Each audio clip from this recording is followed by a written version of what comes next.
Hello guys, magandang araw sa inyo lahat. Ito si Mike Paduat. Narito ulit tayo sa pinaka-latest weather analysis ngayong araw po ng Huwebes hanggang Sabado, Hunyo 6 hanggang 8, 2024. At ito ang ating Tagalog version. Pinaglilingkod sa inyo ng Typhoon 2000 at ng Naga College Foundation. Gayon din po ang Aboitiz Power, ang Bank of the Philippine Islands Sustainable with You. Kapag interested po kayo, upang malaman kung ano itong BPI Sustainable with You program, click lang nyo link dito. Okay, kapag kayo nanonood sa Facebook, sa ating Facebook channel, may link po doon sa description. Puntahan lang po ninyo ang webpage ng BPI. At ganyan din po ang Avenue Plaza Hotel, ang lokal na gobyerno ng Naga City headed by our Honorable Mayor Nelson Legacion, at ang ating Honorable Congressman ng ikatlong distrito ng Camarines Sur, Congressman Gabby Bordado. At umpisahan na natin ang ating update. At medyo tahimik po ang ating bansa. Wala po tayong any weather or major weather system na makaka-apekto sa ating bansa. At mostly po, ang mga localized thunderstorms lamang ang natitirang nagbibigay ng mga ulan sa atin. Bagamat nag-start na ang tag-ulan, yung hanging habagat ay nagkaroon po ng break, lalo na nung umalis na yung dalawang bagyo na namuo, si Bagyong Maliksi at si Aghon, na may international name every year. Yung si Maliksi, although Filipino name po siya, international po yan dahil dito po siya naglandfall sa may malapit sa Hong Kong at nagkaroon po siya ng development into a subtropical low. Naging part siya ng frontal system, nagbigay po dito ng cold front sa may dulong hilagang Luzon at pagkatapos niyan, yung shear line ay naiwan po dito sa may east ng Pilipinas. Mostly mga localized thunderstorms lamang ang namuo dito sa ating bansa. Lalo na po sa hapon gabi, malalakas po yung mga thunderstorms. At blessings na po ito dahil ito po yung hinintay ng mga farmers na upang mag-start na silang magtanim at magsaka. Okay, so kailangan masyado nila ito. At gayon din po yung mga power plants, although hindi pa po umaabot sa normal levels. At least may mga ulan. At dito naman po sa may area po ng dalampasigan po ng Northern Vietnam, may namuo ditong stationary na low pressure system. At yung kanyang trough nagbibigay rin ng mga paulan sa may Hainan Island at southern coastal areas ng southern China kasama ang Hong Kong. But so far dito sa atin ay clear na clear. Sa labas ng ating bansa, sa Western Pacific, wala pa tayong natatanawan na sama ng panahon. Kahit sa mga computer models for the next 10 to 14 days, malinis na malinis ang Western Pacific. Although may mga surface trough po dito, hindi po sila mag-intensify, okay? Meron na tayong IDCJ, but napakahina pa rin po dito. Nafe-feel pa rin natin yung konting epekto ng El Nino. Although may mga ulan na tayo, hindi pa rin umaabot sa normal levels yung patak ng mga ulan in a monthly average, okay? So hanggang Agosto ay medyo below average unless kung mayroong malalakas na bagyo na magpahikayat ng habagat, baka lumampas tayo sa normal levels yung mga pag-ulan. But ang problema niyan, magkakos po ito ng mga pagbabaha sa mga laging binabahang areas po sa ating bansa. So yan po, na yun hanggang next week, Independence Day po sa Pilipinas. Clear na clear pa rin tayo. Itong mga usual thunderstorms lamang po sa hapon ng gabi. Mag-iingat po sa mga kidlat, okay? Sa mga biglaang pagbagsak ng mga maliliit na yelo kapag malakas yung thunderstorms. Yung mga maliliit na buhawi, ang tawag po natin dyan, gasnado. Kasi yung mga buhawi na hindi pa siya nagtatouch sa ground, nasa kalangitan lang, yan po yung tinatawag nating funnel cloud. Pero sa baba niya, nagkakaroon ng pong pag-ikot. So, medyo malakas ang hangin, 50 to 80 kph. Nagbibigay rin ng mga damage o mga damages sa mga mahihinang foundation ng mga bahay. Okay, so yan po ang ingatin natin mga kidlat. Alam natin na umaakit na yun sa panahon ng climate change. Napakainit na ng ating mundo. So, nagkikreate po siya ng mga pagtaas ng mga number of lightning strikes dahil dito sa mga thunderstorms. Tumaas by 12 to 14%. So, mag-ingat lamang, magsilong. Huwag mo nang lumabas sa open field o sa open karagatan ng ating bansa pag may mga thunderstorms dahil delikado din po ito. Okay? At itong mga thunderstorms, may tinatawag dahil yung downburst, yung biglaan na pagbagsak ng malakas na ulan sa kaligitnaan ng thunderstorms. Pwede yan magbigay po ng malalakas na hangin na akala natin may bagyo at pwede makasira din po yan. At yung mga hangin pwede umabot ng up to 100 kph. So, yan po yung mga may tinatawag nating microburst o downburst, yung biglang paglakas ng hangin na binubuhos pag malakas na ang mga thunderstorms. Okay, so mag-iingat lang po tayong lahat. Pagdating sa bagyo, all clear po tayo. So ito yung fast animation. So nakita po natin itong mga iba't ibang ulap po sa ating bansa, lalo na sa hapon ng gabi. At ito yung surface trough na hindi naman po siya mag-develop. Sa zoom in satellite animation na yung umaga, all clear naman po sa Luzon, Visayas at Mindanao. But sa hapon, medyo dumadami na naman po ang thunderstorms. Yan po yung mga thunderstorms na nagsilabasan na po, nag-form. Lalo na po ang hangin ay napakahina. So vertical and development yan. Madali sila mag-form. Madali naman siyang umalis, but usually mga 1 to 2 hours po ang max ng mga thunderstorms. Minsan 2 beses sa isang araw, nag-thunderstorm sa tanghali, tapos sa gabi meron na naman. Gaya dito sa Naga, nakalipas na ilang araw. At gayon din po sa ibang bahagi po ng ating bansa. Kaninang umaga, may mga thunderstorms pa dito sa Sulu Archipelago, Palawan. Okay, but dito sa ibang bahagi ng ating bansa, hapon-hapon, gabi-gabi, lumalabas talaga dyan. So, mag-ingat po sa mga biglaang pagbabaha sa mga low-lying areas. Dulot ito mga thunderstorms na pwedeng umabot ng up to 100 millimeters sa loob ng 1 hanggang 2 oras ang heavy rainfall amounts nito. At tingnan niyo ang infrared.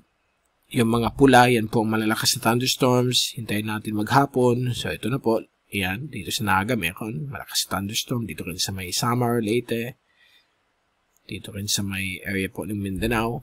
Now, punta natin ang wind.com wind at pressure forecast mula sa European model. At nakikita po natin, napakahina po ang hangin mula sa timog, sa iba't ibang bahagi ng ating bansa. Bukas po ng Biyernes ay patuloy pa rin na tahimik ang hangin sa ating lugar. Halos kalmado po. And then, nagsisilabasan po yung mga pollutants. Yung mga tinatawag natin particulate matters. Okay, itong mga particulate matter, ito yung kukos ng mga problema sa may mga hika. Dahil po sensitive sila sa pollution. So, nagbibigay po yan ng mga pollutants sa ating lugar. So, mag-ingat lang po. Okay, sa may Bacolod, alam natin, sa may Negros, nagkaroon po ng quick eruption ang mga kanlaon. So, nagkakaroon po ng mga maliliit na lahar flows kapag mayroon pong malalakas na thunderstorms. So, mag-iingat po kayong lahat dyan sa may Negros. Okay? At pagdating ng Sabado ng hapon, gayon pa rin po ang hangin. Although, nagsimula na pong medyo may light winds mula sa timog. Habang nagkakaroon pa rin ng monsoon break. Sa Linggo, katimugan pa rin galing yung hangin at next week po, Monday hanggang katapusan ng next week. At makikita nyo, nag-change po ang ihip ng hangin mula sa Timog Kanluran. So, yan na po ang slight habagat. Although, hindi pa po siya magbibigay ng grabing ulan. Tamang-tama lang po. May makasamang thunderstorms ang pwedeng maganap hanggang next weekend. Okay, sa susunod na weekend, Okay. So, yan po ang wind forecast. At pagdating ng thunderstorm activity naman po, for the next 3 days ay patuloy pa rin sa iba ng bahagi ng ating bansa. Kita po niyo yung mga pula, yan po malalakas na thunderstorms. Already sa forecast dito sa Bicol, hindi masyado, but sa actual medyo malakas. So, forecast po yan. So, at least nakikita natin na mayroon ulan sa forecast. At bukas po ng Biyernes ng hapon, inaasahan pa rin mga thunderstorms sa iba't ibang bahagi po ng Luzon, Visayas at Mindanao. Bicol, meron din po. Sa Sabado naman po, meron pa rin. Hanggang sa darating pong Linggo. Although sa Linggo, nandito na naman po sa may Luzon, except for Bicol, Northern Palawan, at Mindanao, pati Visayas. So, mayroon pa rin mga thunderstorms. Kaya nasabihin natin wala yan. Minsan, forecast lang kasi ito, pwedeng magbago. So, expect na natin hapon-hapon or gabi-gabi may mga isolated rain showers and thunderstorms dahil nag-umpisa na po ang tag-ulan. So, inihintay na lang natin ang pagdating na naman ng habagat. So, ang usual na nagtitrigger po niyan ay yung mga frontal system sa taas o kaya may mga low pressure o bagyo galing sa Pacific na maghihikayat po niyan. So, habang wala sila, ito lang mga thunderstorms o localized thunderstorms ang inaasahan natin.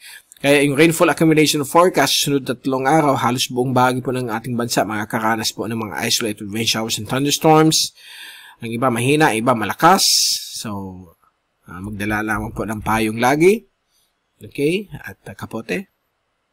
So, yan po ang ating rainfall accumulation hanggang sa weekend. Sa alon, walang problema. Going forward natin ito hanggang sa darating pong linggo ay manatili pong kalmado ang mga alon dito sa inland waters ng ating bansa hanggang 0.6 meters o 0.6 meter. At dito na po sa may East Philippine Sea ay hanggang 1 metro lamang po ang laki ng alon. Gayon din po dito sa may West Philippine Sea. At napaganda po upang mangisda tayo, okay?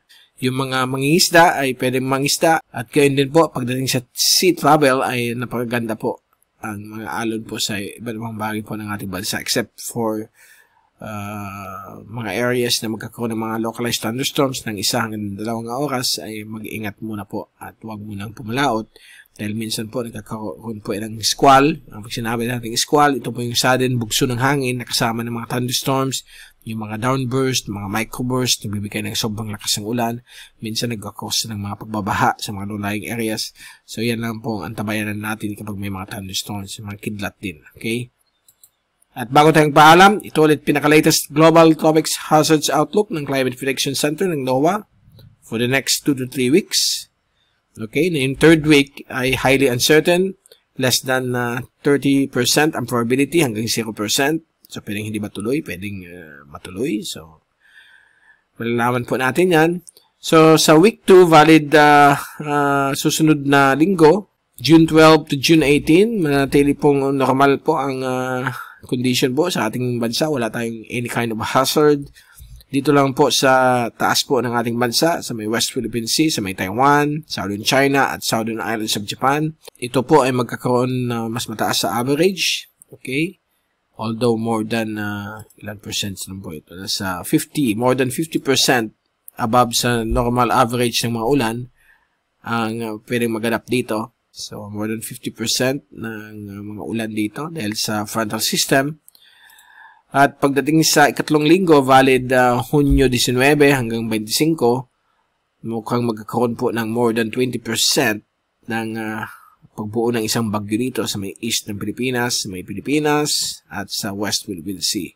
Although ito ay more than 20% probability, so hindi pa yan sure.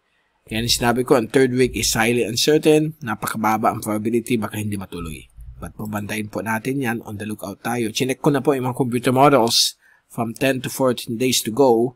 Wala pa rin pong nakikitang mga LPA.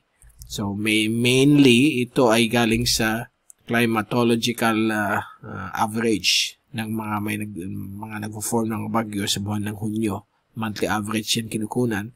So, nakalagay dito, more than 20% probability. So, hindi pa po yan sigurado. Okay, so we will keep you updated. On the lookout tayo palagi sa Western Pacific for any new tropical cyclone development o yung pagbabalik ng habagat.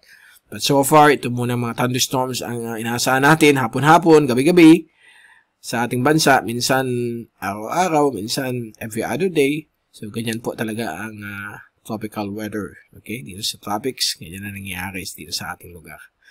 So, ito ulit si Mike Pado magpapaalam. Mag-ingat po tayong lahat. The #WeatherWiser.